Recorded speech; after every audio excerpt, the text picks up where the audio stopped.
Hello, gorgeous. This is Dawn Takacs coming to you from downtown Pittsburgh. My podcast, The Point, is all about wedding planning in our beautiful, friendly city. And today we're going to talk about buyer's remorse and booking someone and you wish that you didn't. And now you're in this hot mess and you don't know what to do. Today, I want to offer 5 rules for success when you are looking, shopping, browsing, trying to find wedding pros or vendors online. Things that you need to consider, rules that you need to apply to keep you safe when you're booking online so you don't end up with buyer's remorse. As amazing and supportive as our Facebook group is, Pittsburgh Brides, and 13,000 members, thank you for that. I appreciate all the love and support from the pros, the graduated brides, the brides that have made our community the number one resource to go to when you have a question about your wedding planning. But that stated, it's still the internet.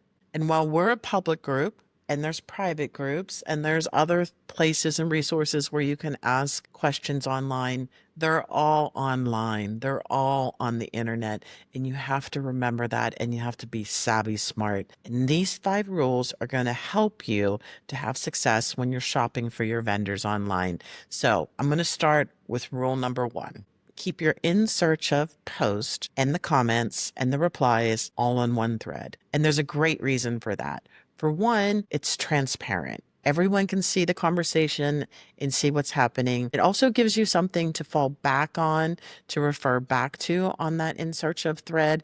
And it helps other brides and other vendors in the group as well. So it's kind of a win-win if you keep everything on that in search of post. And rule number 2 is a follow-up to rule number 1, no DMs. I mean, seriously, if someone sends you a DM unsolicited, I would ignore it, just like you would ignore a phone call that comes in on your phone and you don't recognize the number. Why? Because it's the internet and anyone can be sending you a DM. So be very cautionary with that. It's different if a wedding pro says something on that in search of post and says, do you mind if I DM you? And you respond, yes, absolutely. That's different than somebody just sending you a blind DM. Please be precautionary whenever anyone is sending you a blind DM on any social media platform. When you do have a conversation, take that conversation to email as soon as possible. And that's rule number 3. Keep everything on an email thread because it has full transparency. It can be searched, it can be traced, it can be archived. You don't lose that information on an email thread. On a direct message, whether it's direct message on your phone or on Facebook, those messages can be unsent, they can be manipulated, they can be deleted, and you also do not know if the person that's sending you the message is actually the person that you think that it is. I want you to think about that for a minute. How many people do you know this past year that their Facebook account has been hacked? I know 3. So that said, email is your best way to keep a full and transparent thread of what you're requesting, what they're expecting in return, and you have everything right there. I know it's not the chosen method for Generation Z bride, but it is the safest route for you to go in the event that something should go awry. All right, let's talk about money. And this one is so important. How you pay your vendors is critical. And I know we all like to use cash apps like Venmo and Zelle and whatever else is out there. It is not a good idea for you to pay your vendors by Cash App. And I'm going to tell you why. You have no recourse. If something goes wrong, you have no way to contest that charge. And if you pay them by credit card, you can always file a complaint with your credit card, your bank card, but you can't do that if you pay them by Cash App. And I know a lot of vendors like that, and I'm probably going to get some pushback from some of my peers in the industry, but in the interest of safety and what's best for the couples, I mean, no vendor should have any problem accepting a credit card from you. And if they do, that would be a red flag for me. That would make me want to take pause and say, they don't accept credit cards. I mean, pretty much anybody that's in business accepts credit cards and or checks. Let's talk about a very critically important part of booking your vendors, and this is the referral process.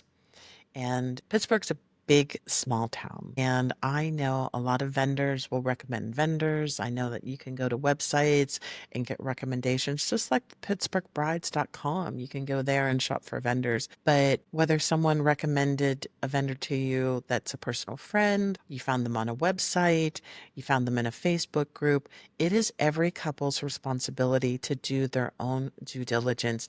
And what I mean by that is you got to dig a little deeper. You're going to be giving somebody a big portion of your money for the most important day of your life.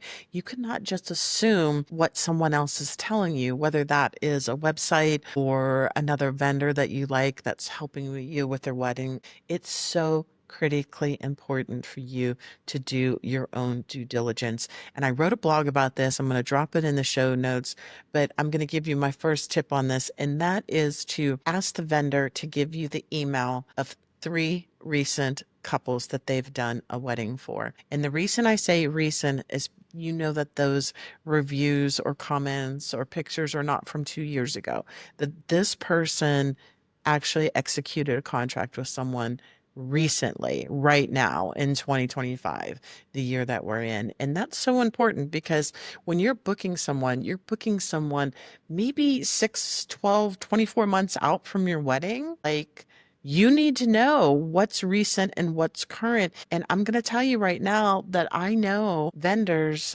for the most part, are consistent, but things in life can happen that can change. They could have a baby, they could have a passing, they could take a new job. There are things that can and will affect their ability to perform on your day as expected. And the best source that you're going to get for feedback on that vendor is by going directly to the source. Go to the person that signed the contract, not the vendor that recommended them to you or the website that recommended them to you. Go directly to the person that signed the contract, because I'm going to tell you that sometimes, when I'm working a wedding, I love working with this vendor, that vendor, and we're friends, we're friendly, and I want to recommend them. I like them, right? But at the end of the day, I don't know if the services that were contracted and the services that were delivered are one and the same. We don't know that. We have no way of knowing that. Even the wedding planners, I'm not sure that they know that. So it's critically important for you to go directly to the source and ask the source and make sure that those sources are current. So I'm going to move on to rule number 5, but it should be rule number 1. I should have started with this one because it's so important. I have had couples come to me and they say, it didn't feel right with this vendor. Something felt kind of off, but I thought it was me and I booked them anyways. And that's where the trouble begins. You need to trust your gut instincts. Your gut instinct will tell you. We have this natural defensive mechanism internally that will tell us when something is wrong, and it's a warning system that we have, and you need to use it. You need to trust it. You need to believe it. If it tells you something feels off, something doesn't feel right about this vendor, listen to your intuition, especially you girls out there. We have a tendency to have a little stronger intuition than the guys. Listen to your inner voice. Trust it. It's okay to walk away. You don't have to feel obligated to book anybody. Walk away. Make sure at the end of the day that you feel really good and really comfortable with the vendors that you choose. Because let me tell you, they're going to be the ones that step up for you, that they're going to be there for you on your wedding day. They are going to help you address any concerns or problems. No matter how perfect a day that you can plan for your wedding day, things can and will go wrong. And the people that you surround yourself is going to be the difference between that being noticed or it never being an issue. And I'm a big believer that you trusted your gut to find the person that you love. Trust your instincts to find your vendors. Choose those vendors that you feel comfortable with, that you feel good, that you don't have any bad feelings with. And the minute that you have a bad feeling, know that you can reach out to us. You have a friend in the industry. You're in the inner circle because you're in our group, pittsburghbrides.com, or you're a subscriber on our website. You have a friend. You can reach out to us and you can share your story, what's going on, if something feels a little off or awkward with a vendor. I mean, sometimes you just need fresh eyes and a fresh perspective for someone to help you navigate those waters. And sometimes you need someone to give you affirmation that, yeah, this is a bad scenario. You need to maybe consider going a different direction. And the last thing you want is any drama on your wedding day. You don't want any uncertainty on your wedding day. And sometimes that means that you have to make a tough decision in order to do that. A decision maybe that is not being really overly friendly, but sometimes you have to be tough and you have to fire somebody and just say, you know what, this just isn't working out. And we're going to have some guests on the show soon talking about this and their journey and how they had the courage to protect the most important day of their life. And I commend them for that. But that being said, I want to recap everything for you. Okay, rule number one, those in search of posts, keep that thread going, keep that conversation real, keep it all on that thread. If someone sends you a DM and you do not know them or you did not allow them or give them permission to send you a DM, ignore it. And rule number three, if move all conversations to email immediately, even if you give them permission to DM you, move that conversation to email. It's your only digital footprint of the conversation and everything that happened that cannot be edited, removed, or deleted. And then always, always, always, and I'm going to say this again, always pay with a credit card. Don't let anyone convince you to pay by Venmo or Cash App for whatever reason. If they cannot wait to process a credit card, that should be a red flag too. Protect yourself. It's the only recourse that you have is to use a credit card when sending payments, and vet every vendor. Take that blog that I wrote, read it, go through it, make sure that they have a certificate of insurance, that you've checked them with the SOS. There's like a list of things that you should check. Let me tell you, if somebody doesn't have an address and you cannot send them a certified letter, you have a problem if something goes wrong. These are just things that you need to know to protect yourself. And we want you to have an amazing wedding. And we want you to work with the city's finest vendors. And there are literally thousands of vendors out there.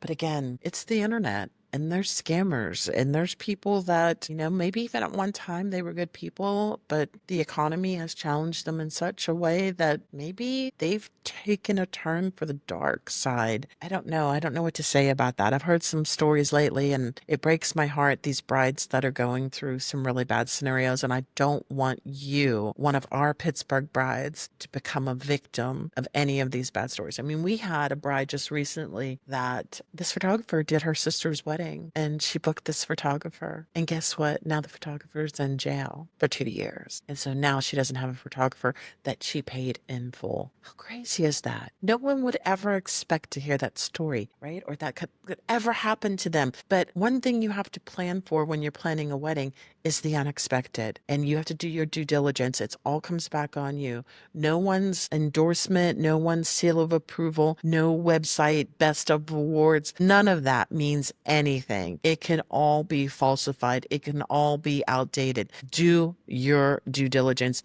And that blog that I wrote and this podcast are great ways for you to start in that process. And so that being said, I want to remind you that all of the vendors on pittsburghbrides.com, we vet all of them. We make sure that they have a certificate of insurance. We make sure that they're listed with the state of Pennsylvania and or in the states that they work.